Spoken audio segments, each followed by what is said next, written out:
Nous allons devoir maintenant installer l'environnement de développement. Sur PC, donc, nous allons installer l'environnement WAMP. Pour cela, rendez-vous sur le site wampserver.com. Une fois sur cette page, en bas de cette page, vous trouverez un lien pour télécharger la dernière version.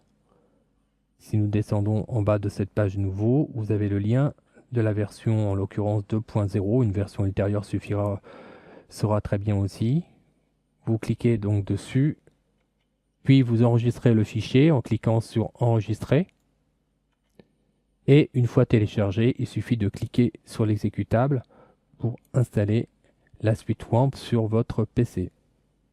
Une fenêtre doit vous indiquer qu'il n'est pas conseillé d'upgrader la version WAMP 5 si vous en avez une d'installée préalablement. Cliquez sur cette fenêtre, puis sur la fenêtre suivante, validez le contrat, appuyez sur Next. Nous allons choisir pour notre cas un répertoire différent. Nous allons prendre WAMP Server pour éviter des problèmes ultérieurs. Cliquez ensuite sur Next. Je vous invite à créer un icône dans la barre de lancement rapide et de lancer l'installation ensuite.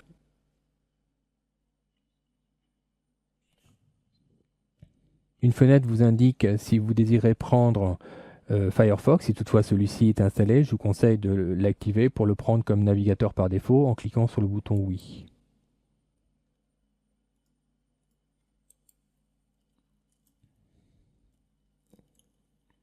Des informations concernant votre serveur SMTP vous seront demandées. Si vous ne les connaissez pas, il n'est pas obligatoire de les renseigner. Nous pourrons voir ça ultérieurement. Et l'installation est terminée. Il suffit maintenant de cliquer sur Fini. Une fois l'installation terminée, vous devriez avoir dans la barre d'état l'icône du manager de WAMP Server. Dans la barre d'état, vous devriez voir apparaître l'icône du manager. Le manager doit avoir l'apparence d'un demi-cercle blanc. Si toutefois celui-ci était rouge ou jaune, cela indiquerait que l'un des deux serveurs ne fonctionne pas. Nous vous invitons dans ce cas à le redémarrer. Cliquez sur le manager pour ouvrir son menu. Nous allons maintenant découvrir ces différentes options. Commençons par l'option du haut qui s'appelle Localhost. Cliquez sur Localhost. La page qui s'affiche dans le navigateur correspond à la page de la racine du serveur web. Nous avons cependant dans cette page des informations intéressantes. Nous avons ici toutes les extensions qui sont chargées par défaut sur le serveur web. Un peu plus bas, nous avons une rubrique qui s'appelle Outils, dans laquelle nous retrouvons une information, un lien sur un PHP Info. Le PHP Info, nous allons d'ailleurs l'ouvrir pour explorer son contenu. Le PHP Info correspond à la configuration actuelle de votre serveur. Il sera intéressant par la suite de comparer ces informations avec celles de votre serveur distant si vous voulez être sûr que votre système de développement est semblable à celui du serveur de production que vous utiliserez par la suite. Nous avons ensuite dans cette même rubrique outils PHPMyAdmin, nous allons l'ouvrir.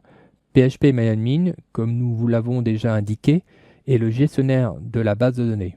Nous aurons l'occasion de revenir en détail sur ce gestionnaire pour en étudier son fonctionnement.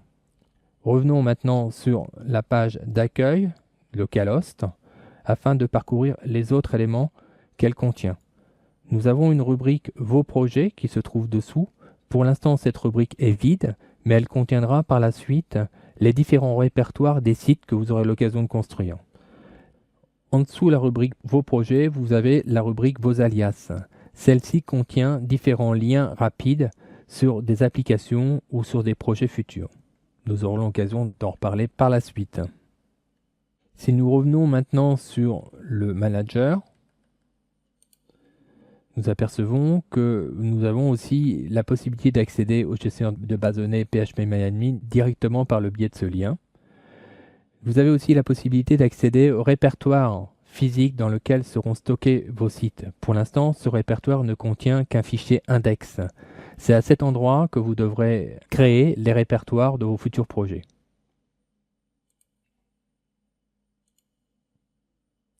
Les autres rubriques du manager correspondent à la configuration d'Apache, à la configuration de PHP et à la configuration de la base de données MySQL. Vous avez ensuite dessous la possibilité de démarrer rapidement tous les services, à savoir le serveur web et le serveur de base de données, de les arrêter ou de les redémarrer si toutefois ils sont déjà en marche. Pour illustrer le fonctionnement de l'une de ces actions, je vous propose de redémarrer les deux serveurs. Nous cliquons pour cela sur le bouton Restart All. Comme vous pouvez le voir, le demi-cercle de Warm Server du manager est passé de la couleur jaune, rouge puis blanche, ce qui indique que les deux serveurs sont démarrés correctement.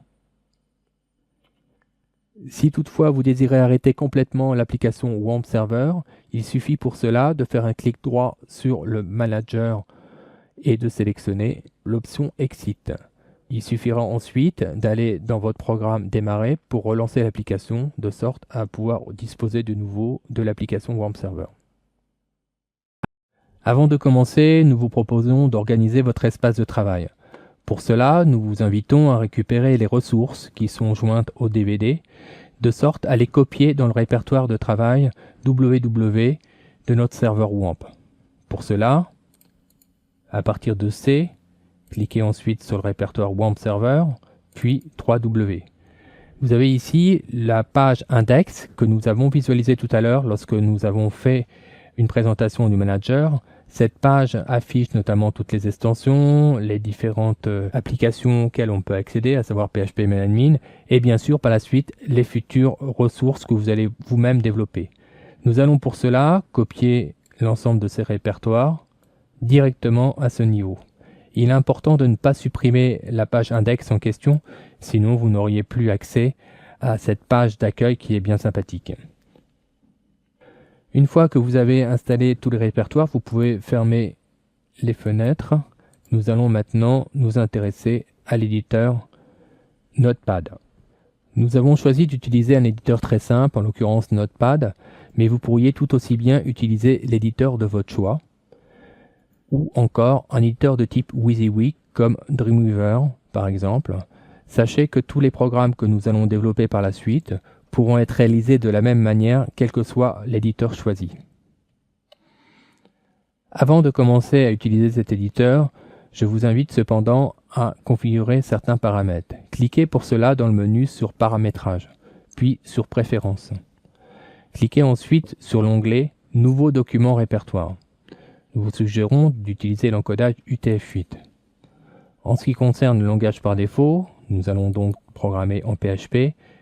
Il est conseillé donc de le configurer sur PHP de sorte à ce que la coloration syntaxique puisse se caler automatiquement sur le langage PHP. En ce qui concerne les répertoires d'ouverture et de sauvegarde, nous allons nous caler sur le répertoire que nous venons de créer, à savoir 3W.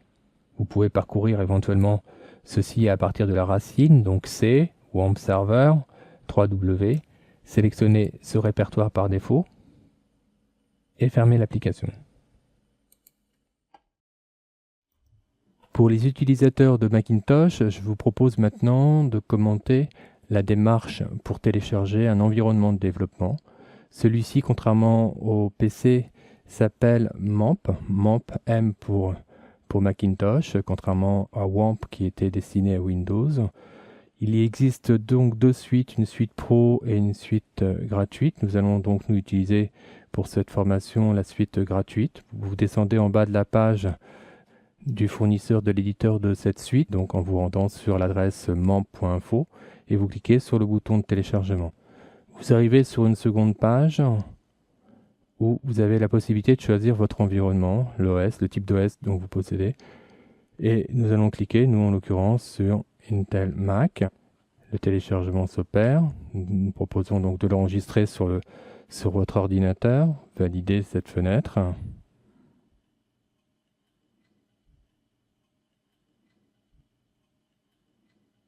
Une fois le téléchargement effectué, double-cliquez sur l'application.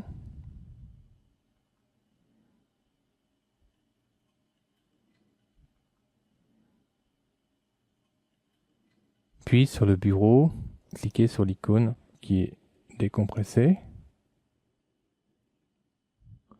Et pour l'installation elle-même, c'est très simple. Il suffit de prendre donc le dossier MAMP et de le glisser simplement dans votre dossier application.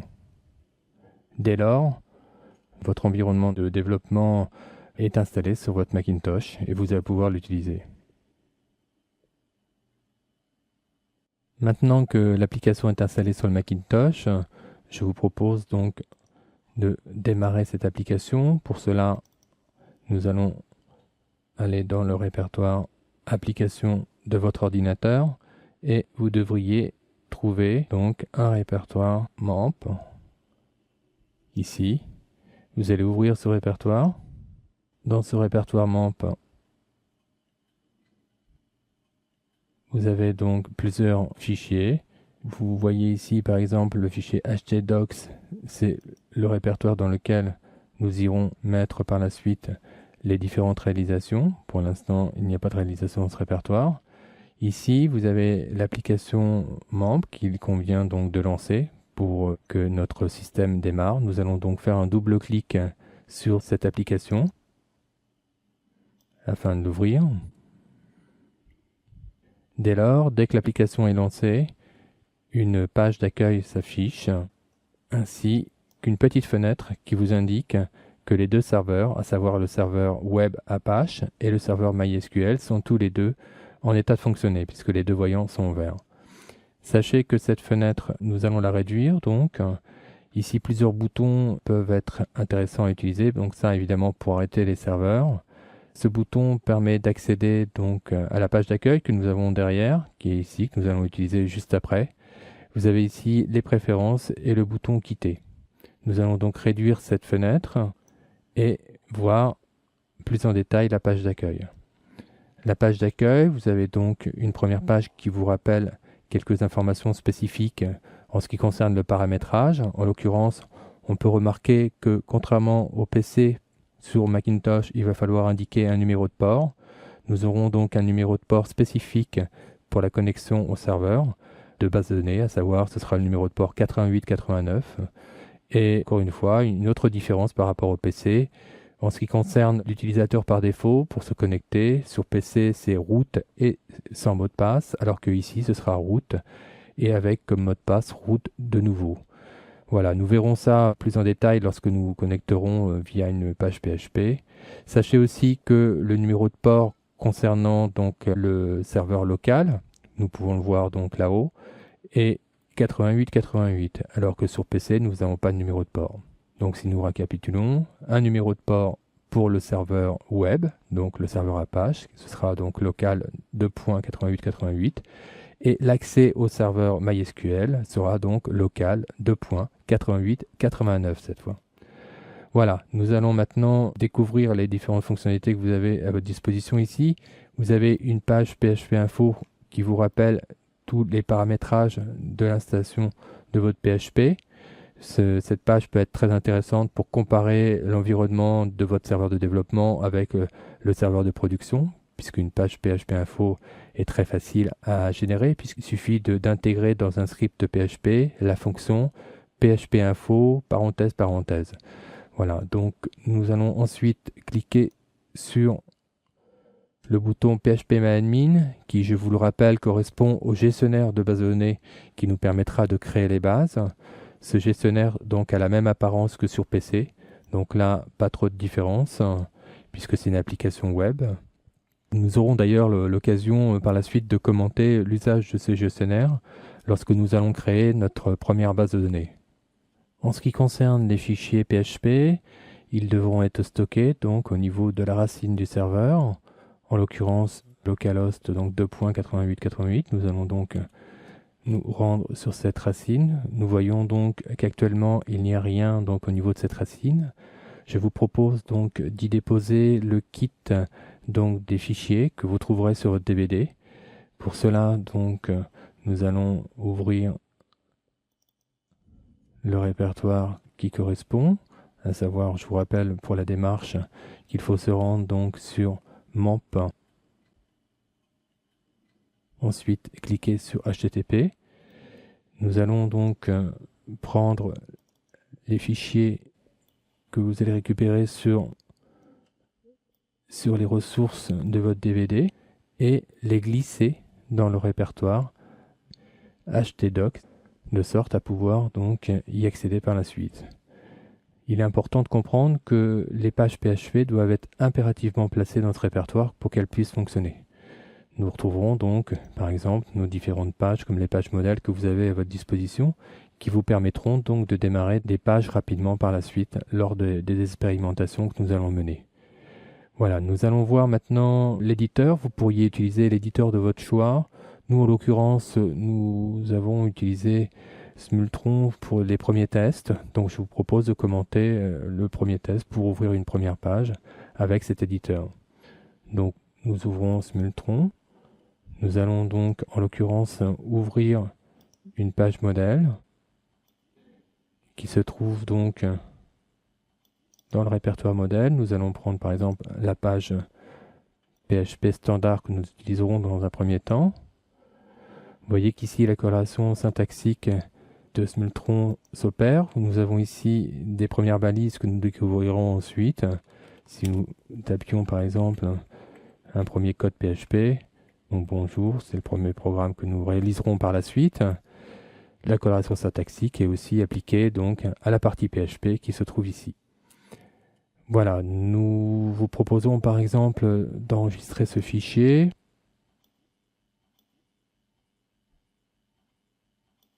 Il est donc important que ce fichier soit enregistré dans l'espace htdoc. Donc pour cela, il faut trouver donc le dossier mamp htdoc. Alors, si j'écarte un peu tout ça. Admettons que nous mettions cette première page donc dans l'environnement. Nous allons la nommer par exemple bonjour. Voilà. Cette page doit maintenant être disponible dans bonjour. Je propose de revenir donc sur notre précédente page. Dans le navigateur, nous avions découvert que dans le répertoire racine, il n'y avait encore rien. Maintenant, nous avons donc tous les répertoires des ressources du DVD. Si nous cliquons sur environnement, nous avons donc la page bonjour qui s'affiche. Et si nous cliquons sur cette page, vous voyez que la première page PHP s'affiche et que bonjour s'affiche correctement, ce qui indique que votre serveur est en état de fonctionnement.